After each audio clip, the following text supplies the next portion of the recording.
How long that time? 28 seconds, I think. I need to get better than that. Why?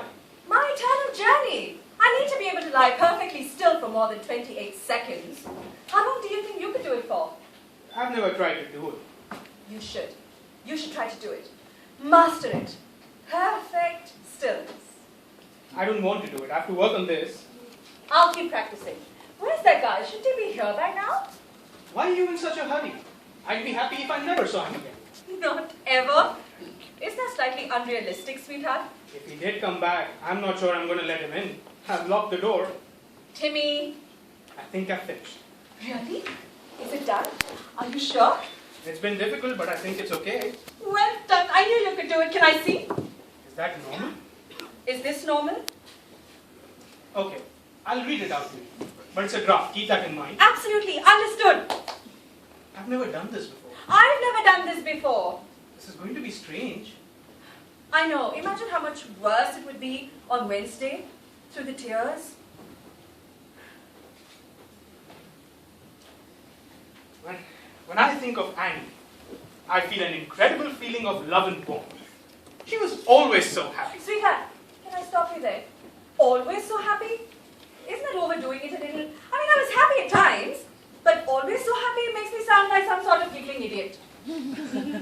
Too much? It's really sweet, but cut it, I think. What do you think? Okay. When we met, Annie was 21, and I was instantly attracted to her. We met at a pub where I was having a few drinks with my cousin, and she was with some of her girlfriends. Well, actually, that's not completely accurate. What, you were 21? Well, yes, but I wasn't with some girlfriends. I was actually with this guy from work. But when I met you that night, I gave him the push. What? You told me that you were with some girlfriends. You even pointed out to a group of girls. No, I really liked you, and whatever his name was a total wanker, so I told him he'd call it a night. Actually, I told him I had a headache, and I went down the back and waited 10 minutes while he left and then came back in. I thought it'd be a bad idea to tell you in case you lost interest. It didn't make me look very good. For all these years, you've been telling me that you were with some girlfriends that night. Timmy, it was a white lie. A flattering white lie. Flattering to you. Anyway, go on with the rest of it. Okay, I'll go on. When we met, I was having a few drinks with my cousin and she was with some guy from her work. She was absolutely the most gorgeous girl I had ever seen. And from that night, we were never apart. You're not going to say never apart, are you? Tim, it's an exaggeration. We've been apart plenty of times in 12 years. Half the mourners are going to spend the next 10 minutes adding up the number of times they know we've been apart. It'll detract them from the impact of the entire eulogy. What then? How about rarely? We were rarely apart. Sounds better, romantic, but anchored in realism. Anything else? Don't be cranky. I'm just looking for factual accuracy.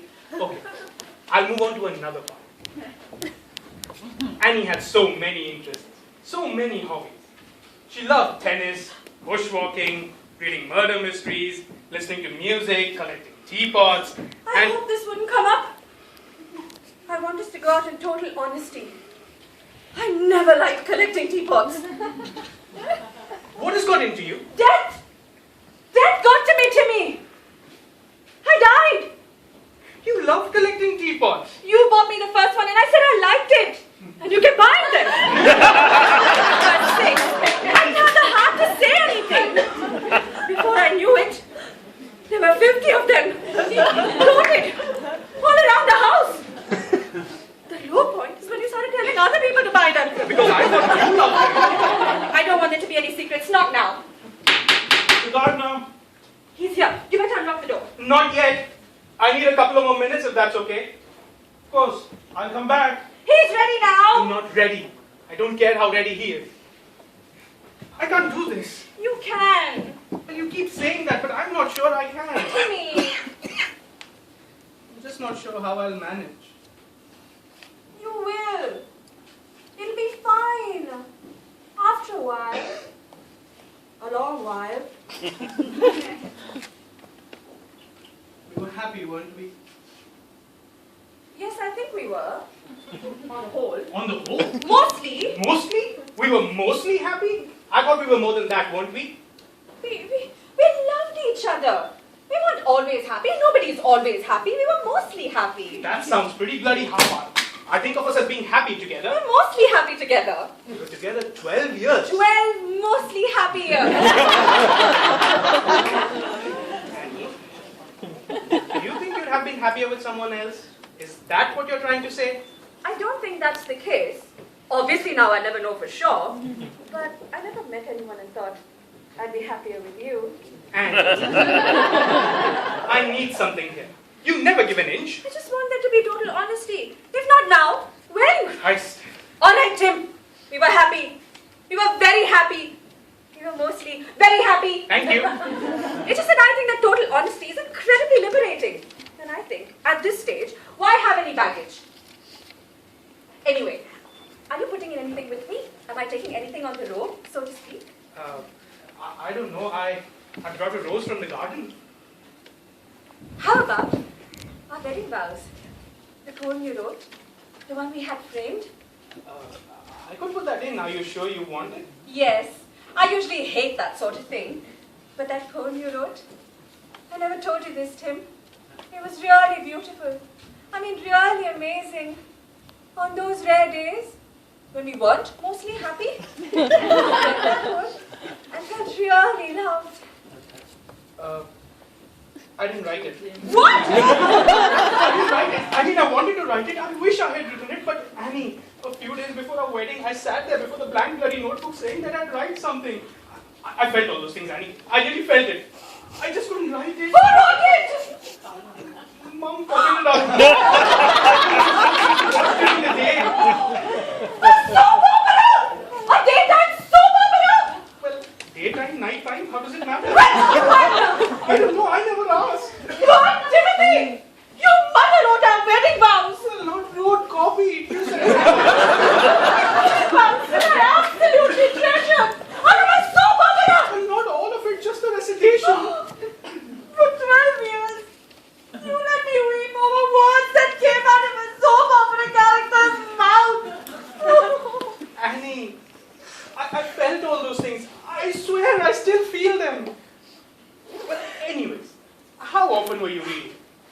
Monthly or weekly? What, every day? How often were those rare days? You made me believe you wrote it. Where did my eulogy come from? That's all me. That's all original.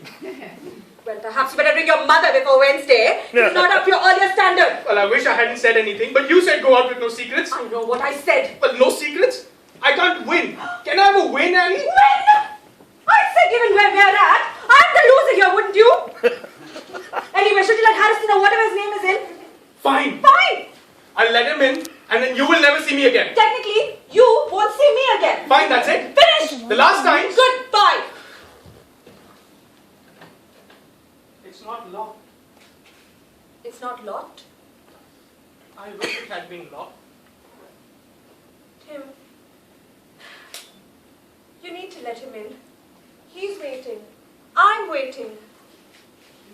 You really never liked teapots? I want to know I was as honest as I could be in the end.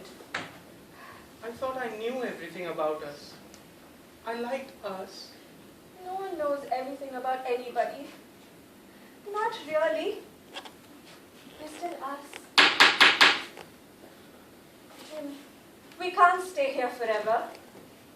Let him in. While I'm talking to Harrison, I can time you practicing perfect stillness. Okay? Tim, it's the last. Okay.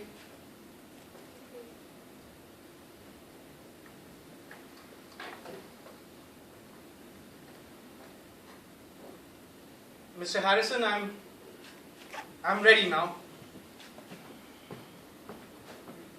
Mr. Gardner. Tim, it's a terrible time. I know it's small consolation, but if I may say, your wife looks very lovely and peaceful. She does. She was beautiful. And happy.